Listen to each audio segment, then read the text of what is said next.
لوگ سمجھنا چاہ رہے ہیں، جاننا چاہ رہے ہیں کہ یہ لارجر بینچ کے اوپر زیادہ انسسٹ کیوں کر رہے ہیں؟ جو ہمارے پاس اطلاعات ہیں وہ یہ ہیں فل کوڈ نہیں فل کوڈ یہ نہیں فل کوڈ بن نہیں نہ سکتا. وہ کہتے ہیں دو کو آپ نے شامل ہی نہیں کرنا، جیسے اعجاز الحسن صاحب اور جو ہے اعجاز الحسن صاحب اور مظاہر نقوی صاحب کہتے ہیں نکال لیں، تو لارجر بینچ 13 ممبر بینچ کا یہ انسسٹ کر رہے ہیں.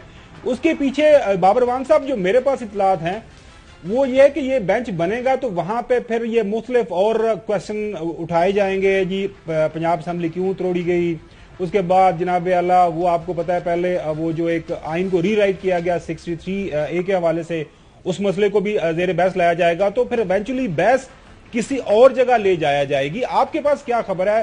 ہر جگہ آپ کا کانٹیکٹ ہے، رابطہ ہے، یہ انسسٹ کیوں کر رہے ہیں؟ کیونکہ 90 ڈیز والی جو وہ شک ہے، جو آئین کا جو آرٹیکل ہے وہ بڑا واضح ہے، اس کے اوپر کسی جج نے کیا آگے پیچھے جانا ہے؟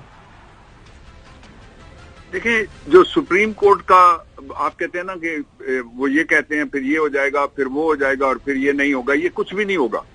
اس کا سبب ہے، اس کا سبب یہ ہے کہ آئین میں لکھا ہوا ہے کہ اگر سپریم کورٹ آف پاکستان کوئی فیصلہ جاری کرتی ہے، اس کے بھی 3 حصے کر کے میں شارٹ سے جواب دے دیتا ہوں، تو اس کا میکنزم 2 جگہ پہ پرووائڈڈ ہے.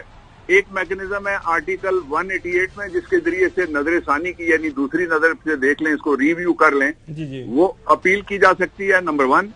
دوسرا جو ہے وہ یہ آرٹیکل 187 ہے، اس کا سب آرٹیکل 1 ہے، جس میں کمپلیٹ جسٹس کرنے کے لیے جو کسی جگہ کا کوئی آرڈر ہے سپریم کورٹ سمیت، اس کو سپریم کورٹ دوبارہ دیکھ سکتی ہے. یہ 2 ریمیڈیز موجود ہیں جو آئین کے اندر لکھی ہوئی ہیں. پارلیمنٹ کسی سپریم کورٹ کے فیصلے کو رد نہیں کر سکتی. ہمارا موقف یہ تھا جب رات کو بیٹھا تھا بینچ میں پیش ہوا تھا گورنمنٹ کی طرف سے، اس وقت آپ دونوں حضرات وہاں پہ موجود تھے، اور سب نے پوری قوم وہاں پہ بلکہ موجود تھی، کوئی ورچولی موجود تھی، کوئی وہاں فزیکلی موجود تھی. میں نے وہاں یہ نقطہ اٹھایا تھا کہ آرٹیکل 69 کے مطابق جو اختیارات پارلیمنٹ کے ہیں ان کو آپ علیحدہ رکھیں. اور وہاں آپ کو یاد ہے جس طرح غلام احمد پیش ہو گیا تھا جسٹس منیر کے سامنے، اچھلتا ہوا شہباز شریف آیا اور وہ اچھل کے بینچ کو پہنچنے کی کوشش کر رہا تھا، اور وہ کہہ رہا تھا ساتھی پہ ہاتھ رکھ کے، پیچھے اس کے ایک اور لڑکا کھڑا تھا، میں 6 مہینے میں ملک کی تقدیر بدل دوں گا. جو منیر والی ججمنٹ آئی، اس کے 16 سال بعد وہ الیکشن ہوا جس کے نتیجے میں پاکستان ٹوٹ گیا. پھر انجینئرنگ کی گئی، جیتنے والے کو وہاں اقتدار نہیں دیا گیا. 2 تیسری بات جو میں آپ کو بتانا چاہتا ہوں وہ بہت امپورٹنٹ ہے، وہ یہ ہے کہ یہ جو جس بینچ کا بھی یہ فیصلہ ہے، ایک قانون انہوں نے ابھی بنایا ہے.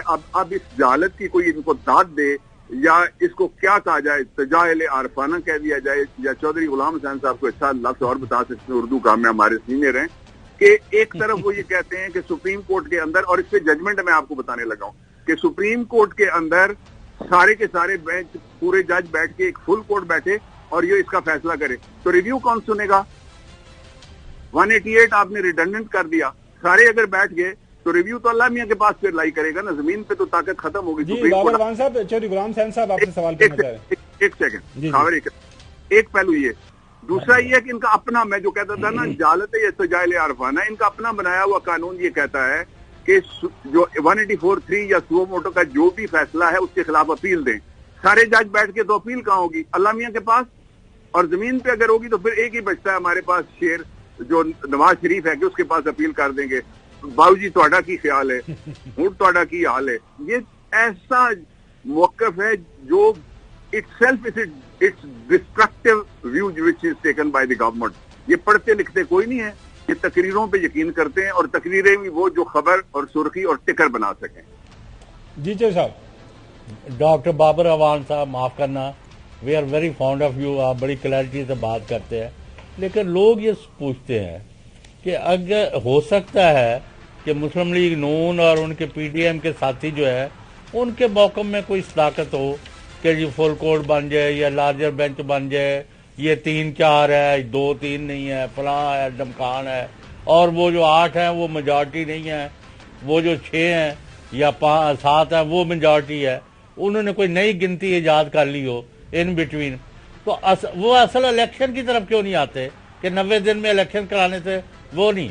اور آپ کا یہ موقف جو ہے کہ بھئی الیکشن جو ہے یہ پہلے ہو جائے اور وہ اسی وقت ہوں، تو بیٹھ کے کوئی بات بھی نہیں کر رہے، تو ملک کی تباہی کون کر رہا ہے؟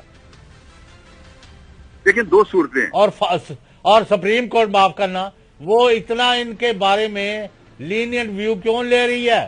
ابھی تک تو جن لوگوں نے اس ملک کے آئین کے ساتھ، قانون کے ساتھ، سپریم کورٹ کے آرڈرز کے ساتھ فلاؤٹ کر رہے ہیں اور گالی اور بکیج جاتے ہیں اور کبھی چھپ جاتے ہیں اور کبھی سامنے آ جاتے ہیں، ان کے گلے میں رسا کیوں نہیں ڈالا گیا؟ دیکھیں چودھری صاحب، آپ کی دونوں باتیں بالکل ٹھیک ہیں. میں دوسری سے شروع کر لیتا ہوں کہ ابھی تک کارروائی کیوں نہیں ہوئی.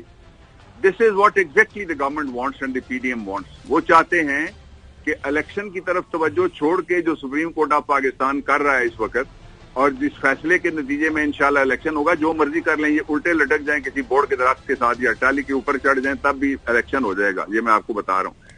تو وہ یہ چاہتے ہیں کہ کوئی بغلی گلی کھل جائے جس میں ہم یہ کہیں گے دیکھیں عدالت ہمارے پیچھے لگ گئی ہے. اس لیے اس وقت میرے خیال میں جو جوڈیشل ریسٹرینٹ ہے وہ مناسب بات ہے میرے نقطہ نظر سے.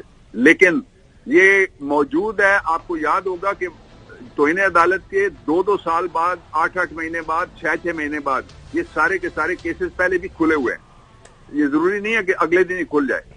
تو یہ کیس ایسا ہے جو پروون کیس ہے. It is cut dried and sliced case, جو ثابت شدہ کیس ہے. اچھا، اب جو آپ نے کہا کہ لوگ یہ جاننا چاہتے ہیں کہ یہ ان کے موقف میں کیا حیثیت ہے. موقف ان کا سمجھنے کے لیے صرف 2 نقطے ہیں. ان کا پہلا موقف یہ ہے کہ پاکستان کا جو آئین ہے اس کے اندر جو 90 دن لکھے ہوئے ہیں ان کو کھینچ کے اور ان کو تھوڑا سا الاسٹیسٹی کے ذریعے سے ہم آگے کھینچ کے ان کو اضافہ کر دیا جائے. وہ اضافہ نہیں ہو سکتا. میں آپ کو مثال دیتا ہوں چودھری صاحب اور خارج صاحب، کہ پاکستان کے آئین میں ایک دفعہ ایک مارشل ایڈمنسٹریٹر صاحب کا نام آ گیا تھا کہ میں جنرل فلانا خان. اس کو نکالنے میں 23 سال لگے تھے پارلیمنٹ کو، اس لیے کہ 2/3 میجورٹی کسی کے پاس نہیں تھی. اگر ایک کوما بھی غلط جگہ پہ لگ جائے یا ایک لفظ اور حرف اوپر نیچے ہو جائے تو وہ آپ کلیریکل مسٹیک کے ذریعے سے اس ڈاکیومنٹ کو ہاتھ نہیں لگا سکتے. اس کی وجہ کیا ہے؟ اس کی وجہ یہ ہے کہ اگر اس کو ہاتھ لگانے کی اجازت دے دی جائے، جس طرح یہ کہتے ہیں کہ ہم صرف 224 آرٹیکل کو توڑنا چاہتے ہیں، تو پھر پاکستان میں کس کے پاس اتنی اکثریت ہے اور کس میں اتنی اہلیت ہے. اور نون لیگ تو جی ٹی روڈ میں بھی آدھے کی پارٹی رہ گئی ہے، لاہور سے بھی اس کا خاتمہ ہو گیا ہے. تو کون ہے جو پھر دوبارہ آئین بنائے گا 1973 کا؟ یہ بڑا خطرناک ہے.